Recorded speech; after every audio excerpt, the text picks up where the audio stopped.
By 1989, the holy warriors who helped Afghanistan drive out the Soviet Union are embracing new causes.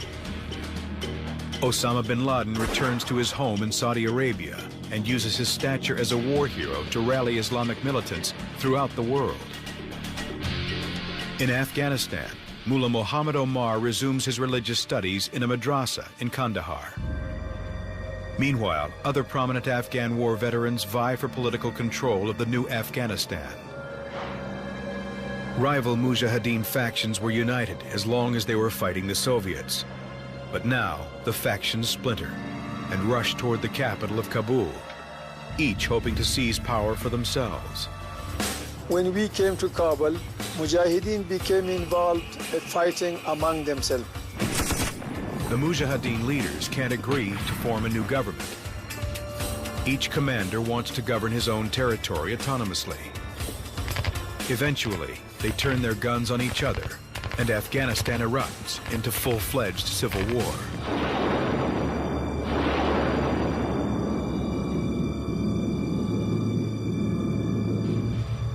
The Mujahideen trade devastating rocket attacks in Kabul, Afghanistan's most densely populated city. This young Afghan boy remembers the day a stray piece of ordnance changed his life forever. When I was 8, a rocket hit our house. I was injured. Some days later, I found out that my brother was killed. Mujahideen fighting kills almost 10,000 Afghan civilians in 1993. As the civil war continues, America's Afghan embassy remains closed, a powerful symbol of waning U.S. interest. Afghans became very disappointed when we saw that those friends that they were sending us money, stingers, all those sophisticated weapons, they stopped. Even they stopped humanitarian assistances to Afghans. Washington lost interest. They simply no longer considered that a big deal. By 1994, the violence in Kabul has spread through the rest of the country, where no government means no law and order. Organized crime fills the security void, and Afghanistan becomes a leading global exporter of heroin.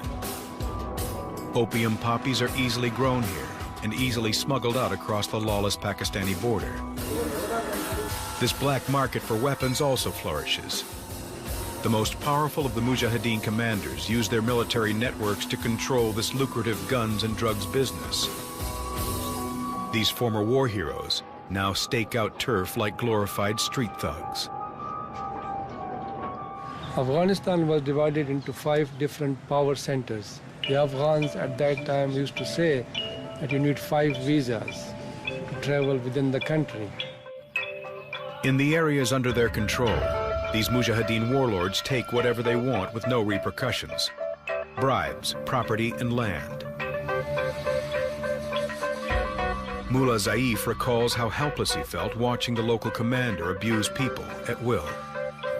It was a very bad situation, and all the people, they were seeking for someone to rise and to fight with these people and to bring security to Afghanistan. Afghan anger reaches a breaking point when a local Mujahideen commander in Kandahar kidnaps 2 teenage girls. At the commander's military camp, the girls are repeatedly raped. Looking for justice, the villagers of Zinasgar province turn to the local mullah, a one-eyed veteran of the Afghan-Soviet War, Muhammad Omar. Omar has never been a man to run from responsibility. At a young age, he lost his father and had to learn to provide for his peasant family.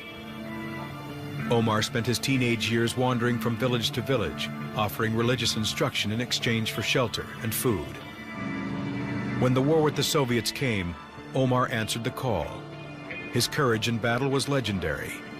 Now, Omar only wants to quietly return to his Islamic studies. But when the local commander dishonors these 2 girls and their families, the one-eyed mullah is ready to stand up and fight. Omar enlists the help of 30 Islamic students, the Taliban. I will tell you why I was joined with the Taliban. We have responsibility to protect the people and to protect the area. Armed with just 16 rifles, Mullah Omar leads his vigilante group in an attack on the warlord's base. They commandeered a tank and ran over at least the bottom extremities of this warlord. After freeing the girls, Omar and his followers hang the commander's dead body from the barrel of the tank. That is what the beginning of Taliban. This was the chosen of Mullah Muhammad Omar. Soon after, Mullah Omar has a vision. The Holy Prophet Muhammad coming into his dreams and telling him to pick up the gun and fight the Mujahideen, and that he's going to establish his rule all over the country. In the months ahead, the Taliban will make Omar's dreams a reality.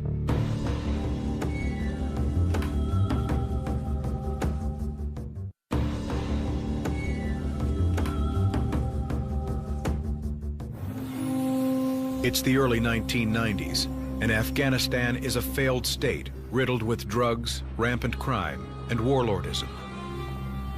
But stories circulate about a one-eyed mullah bringing hope to the people of Kandahar. Muhammad Omar never asked to lead the Taliban movement. He believes he was simply chosen by God.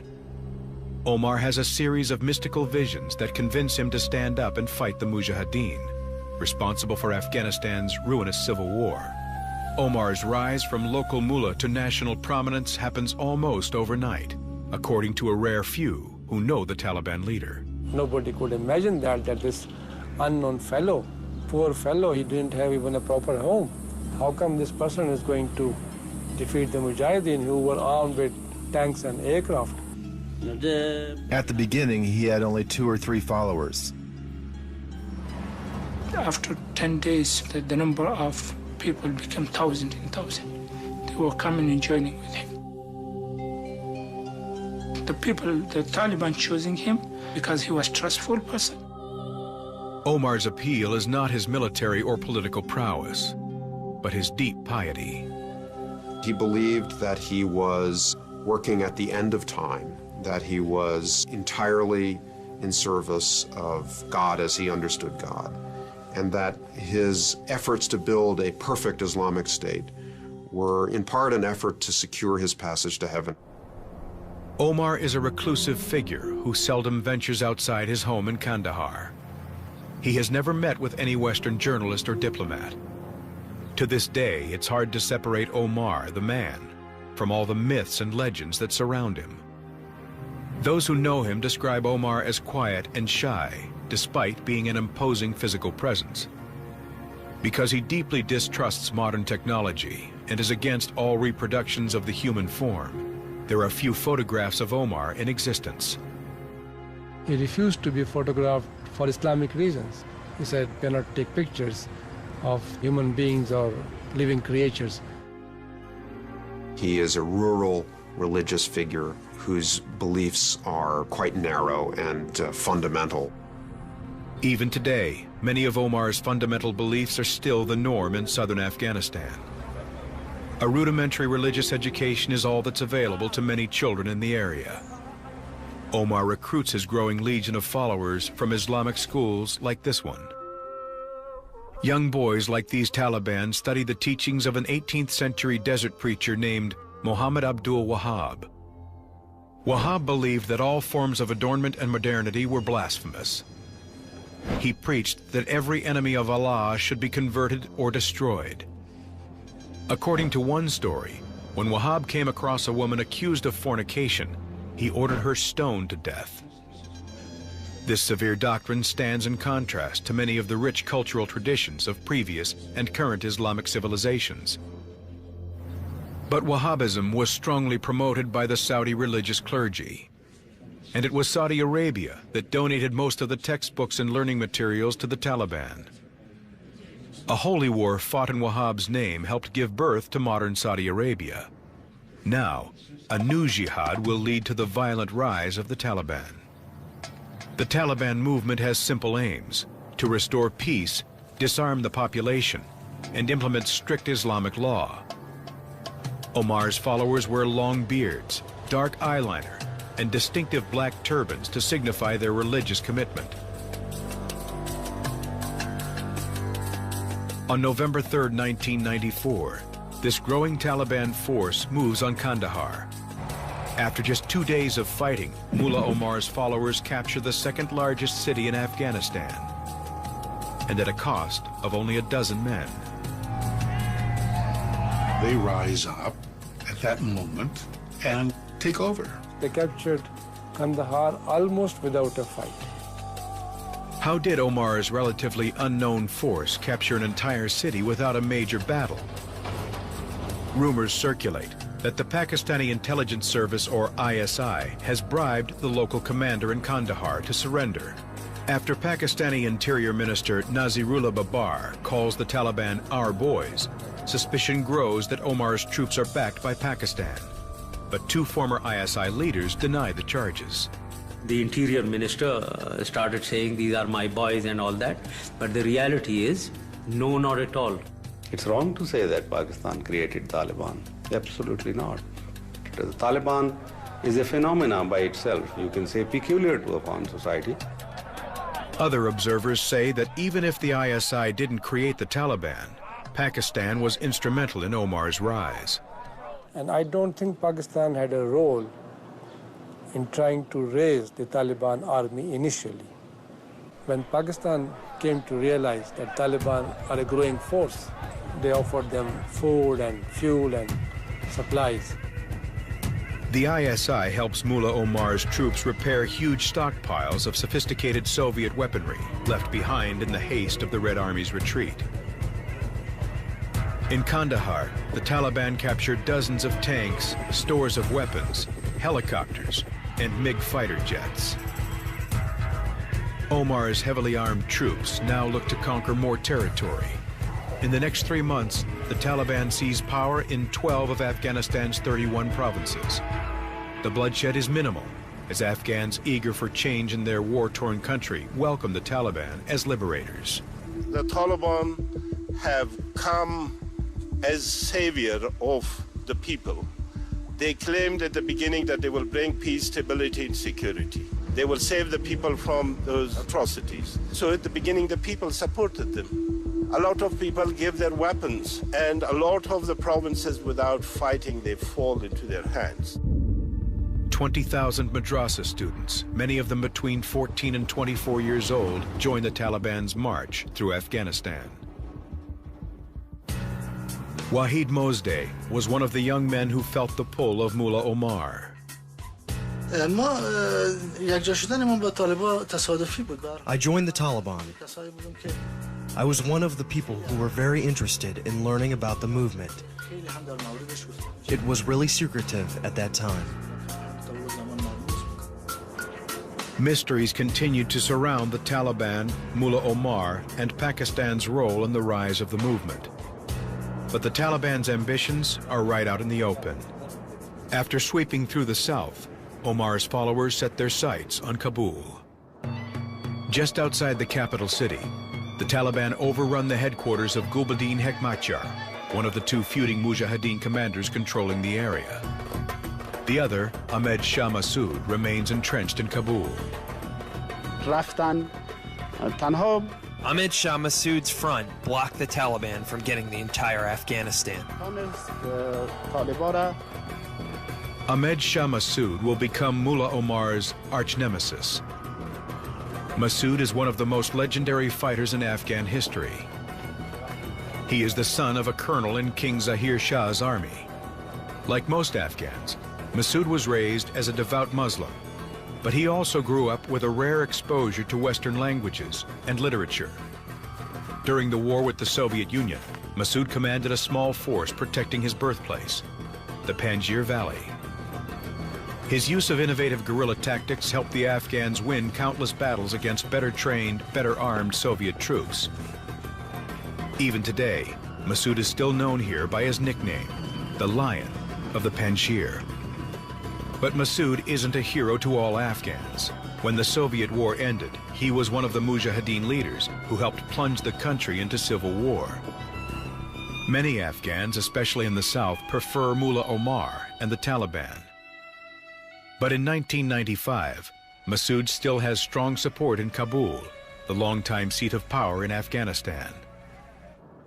When he sees that the Taliban are determined to capture the capital city, Massoud decides to strike first. His experienced fighters hit the Taliban with a devastating attack.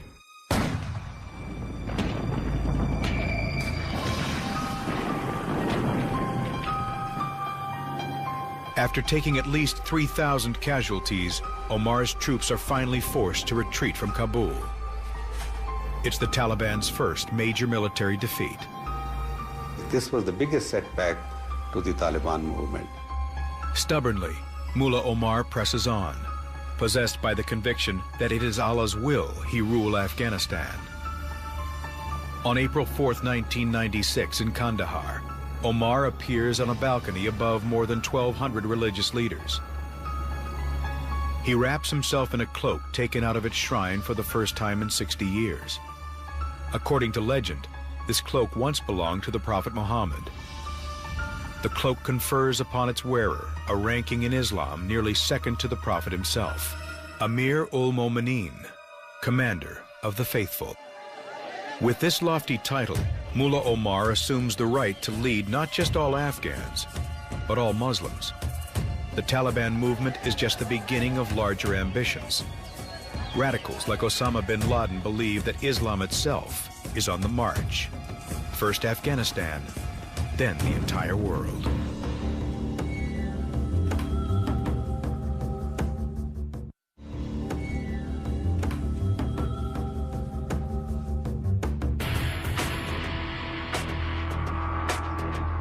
In spring of 1996, the Taliban lay siege to Afghanistan's capital, Kabul.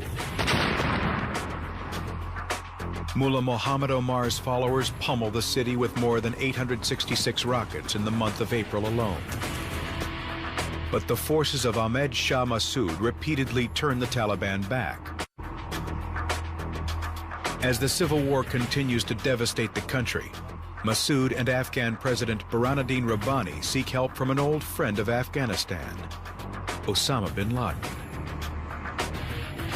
Bin Laden is living in Sudan, Africa. Here, he organizes other Arab veterans of the Afghan-Soviet War into an early version of Al-Qaeda. But in 1996, the Sudanese government tells bin Laden to find a new base for his terrorist jihad. It was Rabbani and Ahmed Shah Massoud, who's defense minister, who invited him to come back to Afghanistan.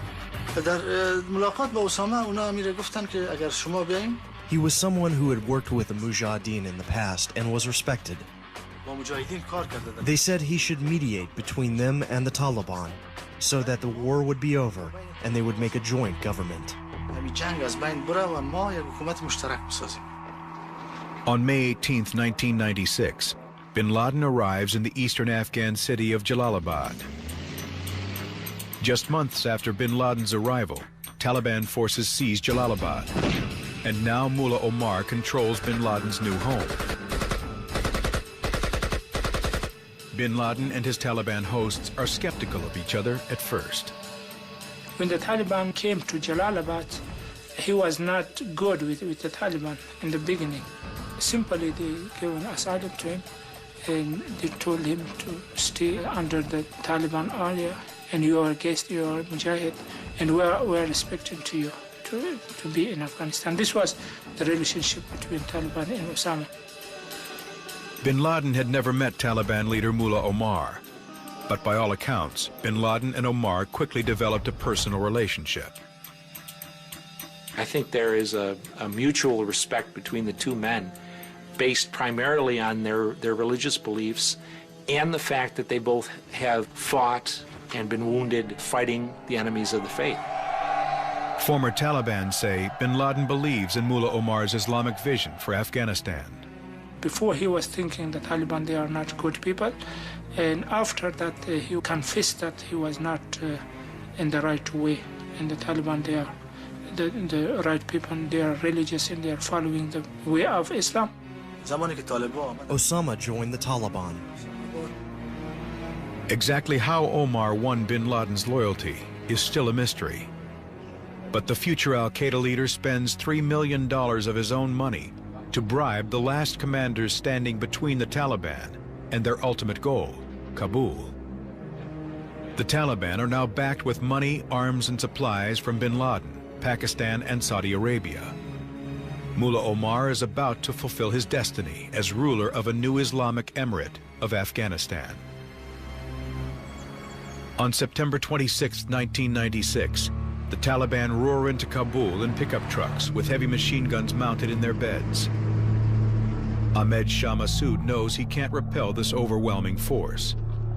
Instead, he decides to retreat with his army and live to fight another day.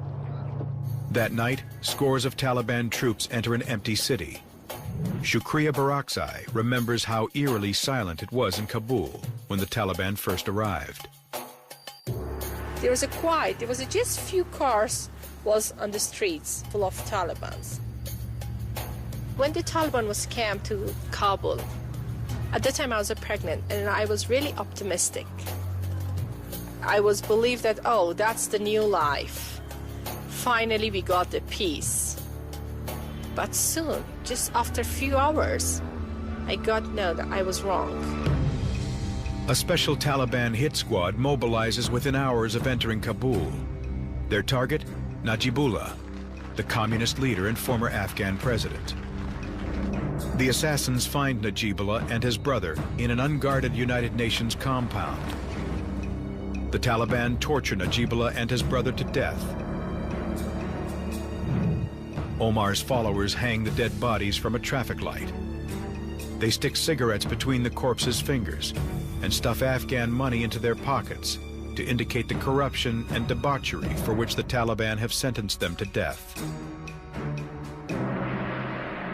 As Afghans awake the next day to discover these corpses, the message is clear. A violent new power has arrived in Afghanistan. I saw those men, they was against Dr. Najibullah, but they cry for Najibullah.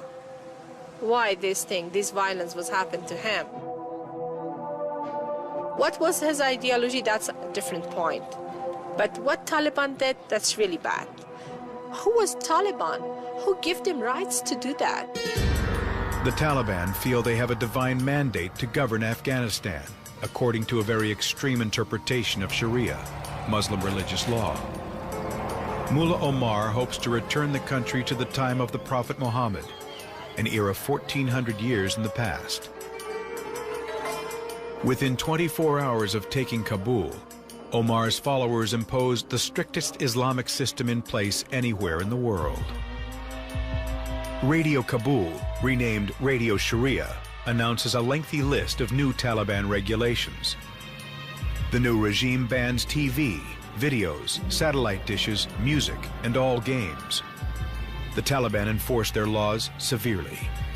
They punish even petty thieves by amputating their feet and hands. Do you think that's Islam? Of course, no. Do you think that's human can do that? Of course, no. In our Afghan tradition, they never did that. A former official says that the Taliban were just following Mullah Omar's orders.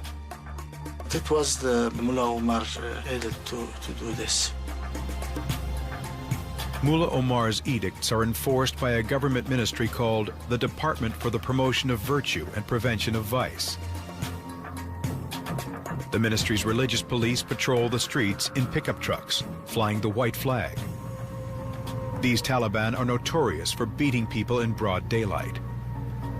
Anybody who did not have a beard or the proper size of the beard would be beaten up publicly. I saw it myself. I saw a young doctor was beaten up in Herat, and I asked him after he was beaten up, he said, until today, I was supporting the Taliban, but from now onwards, I'm going to oppose them. Many Afghans who once welcomed the Taliban now recoil as their dark vision for the country becomes a reality. Their ideas were wrong. Their mission was wrong. Their mentality was wrong.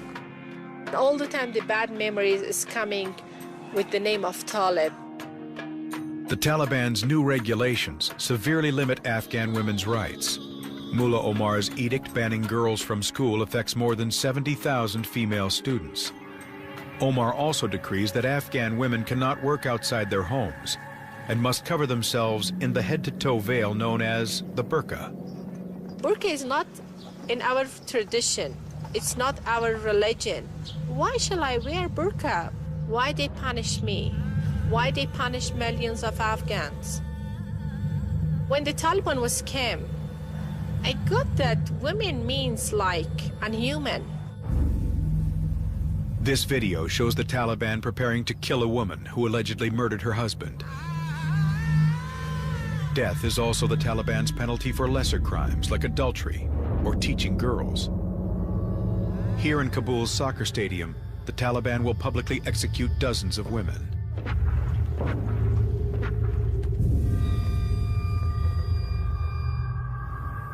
The future looks bleak for Afghans old enough to remember what Afghanistan was like before the Soviets, the Civil War, and now the Taliban. But in the small northern sliver of Afghanistan, not already under Taliban control, a resistance begins to form around Ahmed Shah Massoud.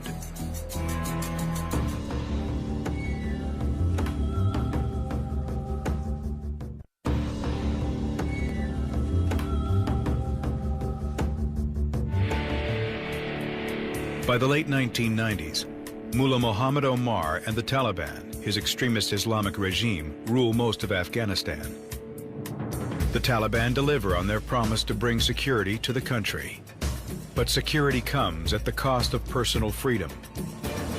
Under the Taliban's so-called Islamic regulations, it's a crime to wear fingernail polish, take a photograph, or invite a foreigner to your home for tea. Some of these laws are based on an ancient tribal code. Mullah Omar and most of the Taliban are Pashtuns, Afghanistan's largest ethnic group. But the Taliban encounters other tribes as it conquers new territory. These Afghans refuse to submit to Pashtun traditions. When people in Afghanistan realized or discovered the reality of Taliban, the resistance was getting power. Legendary commander Ahmed Shah Massoud leads the anti-Taliban resistance. When the Taliban took Kabul, Massoud retreated to the north and his birthplace, the Panjshir Valley. Here, he forms the Northern Alliance, a partnership of the ethnic groups threatened by Taliban rule. Massoud is a Tajik. Afghanistan's other minority groups include the Uzbeks and the Hazaras. Afghan history is rife with tribal conflict between these groups and the Pashtuns. In the last 3 decades, we have fought against each other. Pashtuns killed Tajiks, Tajiks killed Pashtuns, Hazara killed both of them. Nobody trusts nobody in Afghanistan. After taking Kabul in 1996, Mullah Omar sends his troops to crush the Northern Alliance, and Afghanistan descends into vicious tribal war.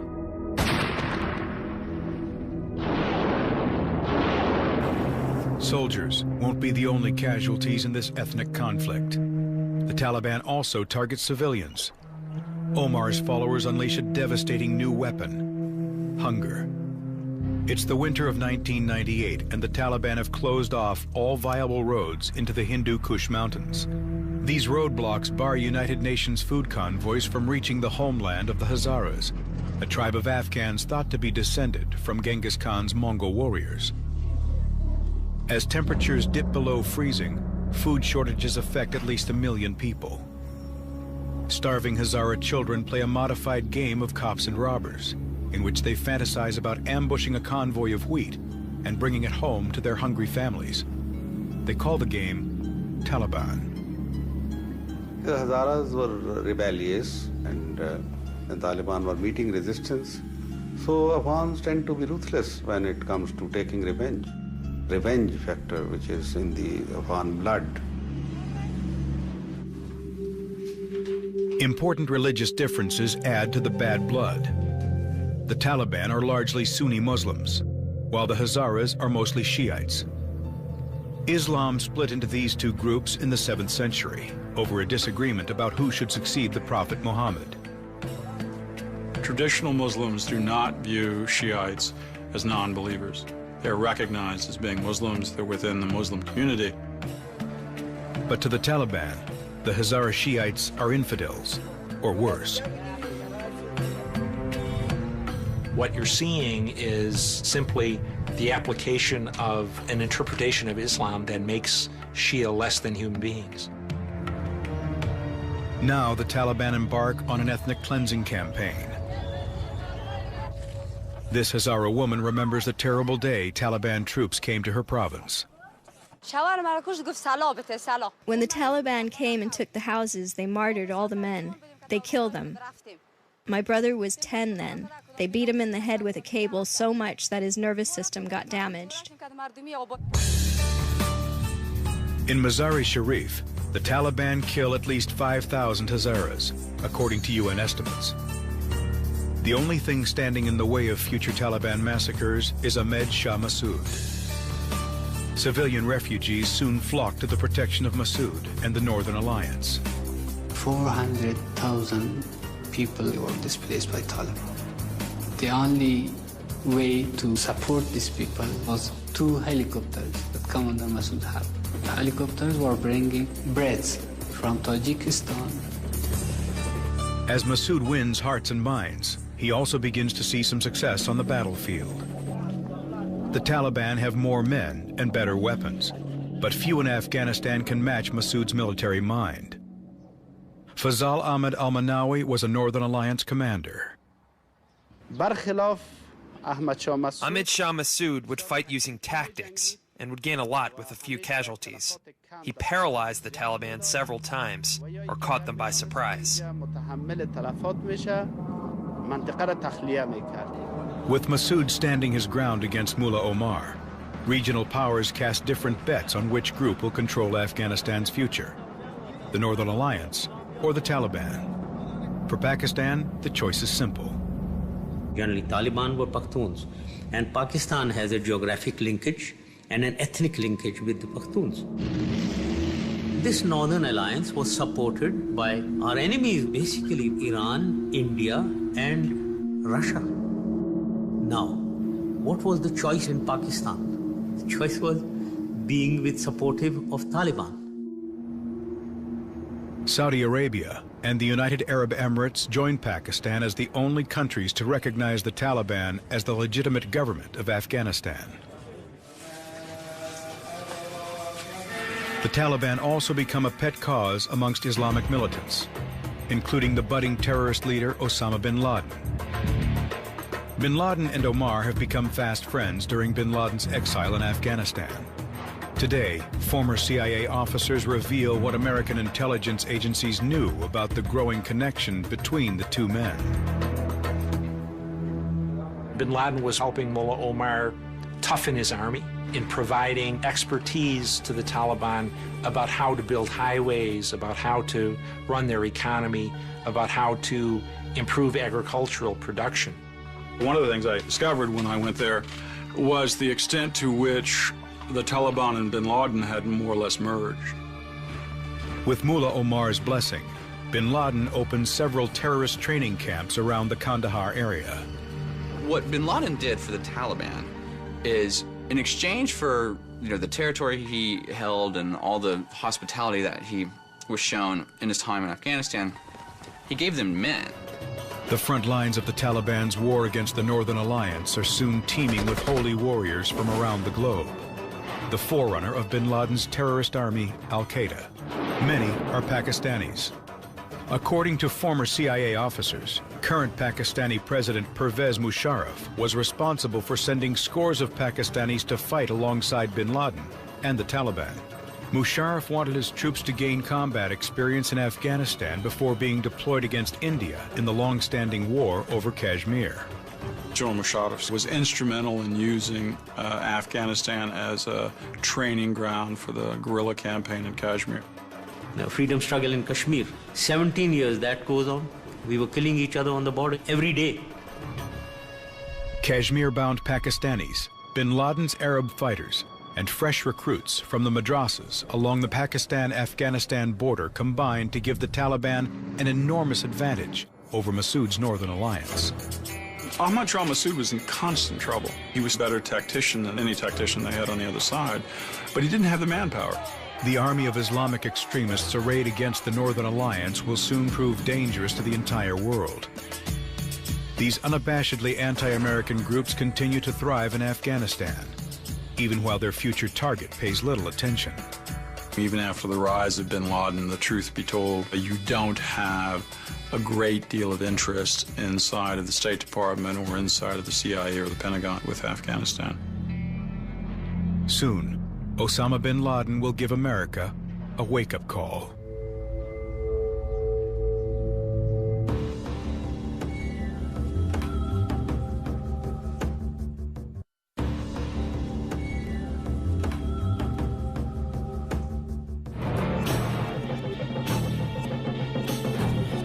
As the Taliban battle the Northern Alliance for control of Afghanistan, Osama bin Laden calls a press conference at his terrorist training camp in the southern Afghan province of Khost. In this video, bin Laden declares war on the United States, announcing that every Muslim has a sacred obligation to kill Americans. Bin Laden's announcement comes at a time when his Taliban hosts are struggling to earn international recognition. Taliban leader Mullah Muhammad Omar phones a journalist at the press conference to express his surprise and displeasure with bin Laden.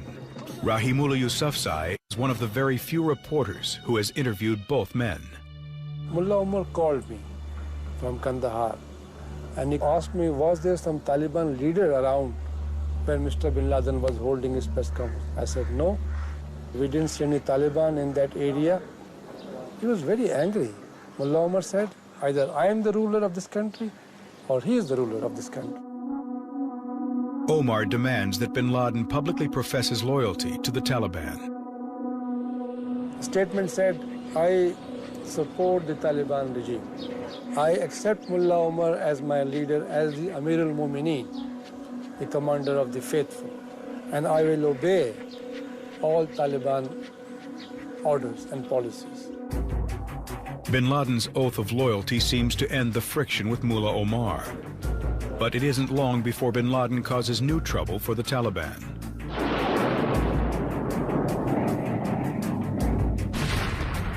On August 20th, 1998, U.S. Tomahawk missiles slam into bin Laden's terrorist training camp in Khost, the same location that hosted his declaration of war against America. The U.S. strike is in retaliation for the bombing of American embassies in Kenya and Tanzania just weeks before. The U.S. believes bin Laden is behind the attacks. America's retaliatory strike kills at least 21 of bin Laden's jihadists, or holy warriors. But the U.S.'s primary target is not among them. Where was bin Laden? Rahimullah Yousafzai had the opportunity to ask him directly. I asked him whether he was in the camp, and he said, I was 500 miles away. Speculation abounds that Hamid Gul, the former head of the Pakistani intelligence service, tipped off bin Laden before the strike. I retired from the army more than 6.5 years before this happened. So how could I influence all this? If I had known this, then I should have a mole in CIA. Do I have a mole in CIA? Go and ask them. Have they found that mole? Mullah Omar also has questions about U.S. intelligence.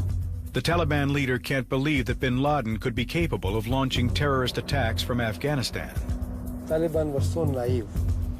They didn't know what was happening. When I told Mullah Omar that bin Laden has been accused of sponsoring these attacks on the U.S. embassies, he laughed. He said, how come this man who cannot meet anybody without my permission, who is under my protection in Kandahar, how come he can arrange these attacks? Outraged over America's allegations, Mullah Omar lashes out at the U.S. president personally. He calls Bill Clinton a liar and a man devoid of decency and honor, a pointed reference to the Monica Lewinsky scandal. Omar vows to protect bin Laden and says America itself is the biggest terrorist in the world. As if to drive home his defiance, Omar orders a new Taliban offensive on the Bamiyan Valley, home to two giant Buddha statues that have stood in Afghanistan for nearly 2,000 years. Amidst widespread international condemnation and anti-Taliban rallies all over the world, Omar's troops reduced these archaeological relics to rubble.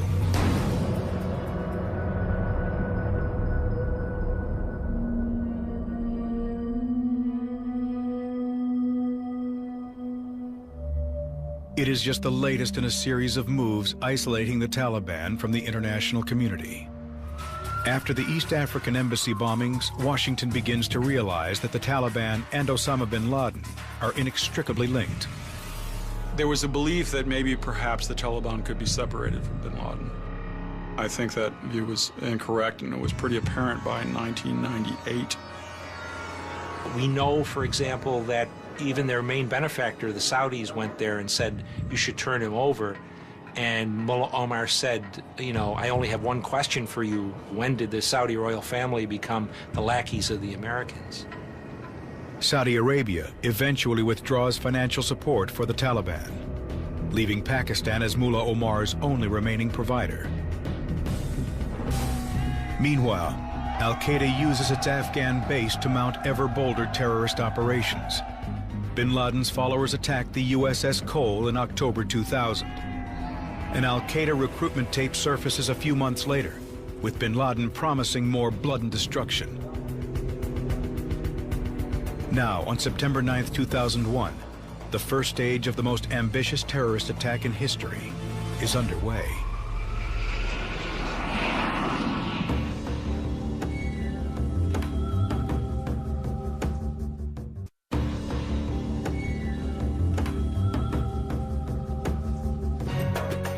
Just 2 days before September 11, 2001, a terrorist attack along the Afghanistan-Tajikistan border foreshadows the history-making violence to come. Two Arab journalists traveled to the headquarters of the anti-Taliban resistance for a television interview with Northern Alliance leader Ahmed Shah Massoud. Massoud's friend, Fahim Dashti, hopes to get some good footage for the documentary he's making about Massoud's life. When I heard that the two Arabs went to interview Commander Massoud, I took my camera and I went with them together. The Arab journalists carry a letter of recommendation, supposedly from London's Islamic Observation Center. But the letter is a fake. In fact, it was composed on a Kabul computer, frequently used by Dr. Ayman al-Zawahiri, second in command of the terrorist group Al-Qaeda. When Massoud asks what the interview will be about, the so-called reporters answer Al-Qaeda, the Taliban, and Osama bin Laden. Everyone who'd be happiest to see the Northern Alliance leader dead. Then the interview begins, and the reporters spring their deadly trap. I was busy with my camera. I heard a voice of explosion. A bomb hidden in the Arab reporter's camera instantly kills the cameraman and rips through the rest of the room. My eyes was closed, and I feel that I burned my hands, my face, my legs. Massoud has also been hit. He and Fahim Dashti are both airlifted to a hospital in Tajikistan.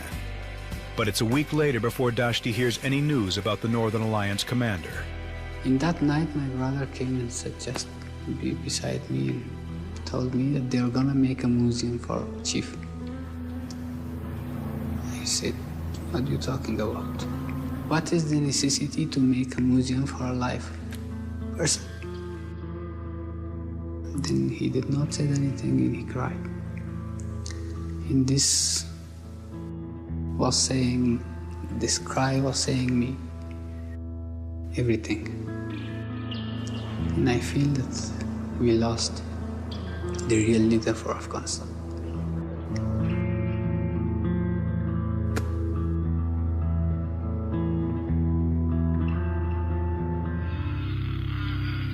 Who ordered Massoud's murder?